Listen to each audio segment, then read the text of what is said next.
Hello guys! Welcome po dito sa Salem, Massachusetts. Samahan niyo po ako maglakad-lakad sa makasaysayang lungsod na ito. Habang naglalakad ako, napapansin ko ang maraming lumang gusali sa paligid. Dahil dito, bigla kong naisip ang isang tanong, ano nga ba ang pagkakaiba ng klasiko, vintage at antigo? Madalas kasi natin silang gamitin na parang pare-pareho lang ang ibig sabihin. Pero may pagkakaiba pala ang bawat isa. Kapag sinasabing klasiko, tumutukoy ito sa isang bagay na hindi naluluma ang halaga, estilo o kalidad. Hindi mahalaga kung gaano na ito katanda, ang mahalaga ay patuloy itong kinikilala at hinahangaan sa paglipas ng panahon.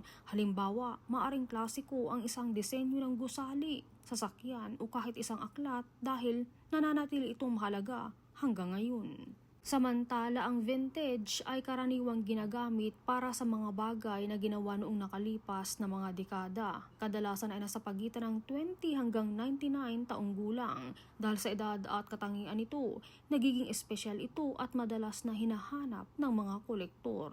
Ang antigo naman ay mas matanda. Sa pangkalahatang pamantayan ng isang bagay ay itinuturing na antigo kapag ito ay hindi bababa sa 100 taong gulang. Kaya kapag nakakita kayo ng isang mesa, orasan o gusali na lampas isang siglo na ang edad, maaari na itong maituring na antigo.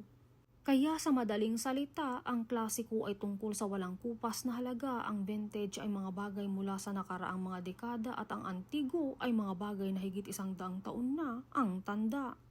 At habang naglalakad tayo rito sa Salem, mas nakakatuwang pagmasdan ang mga lumang gusali dahil mas nauunawaan na natin ang kanilang kasaysayan at kahalagahan.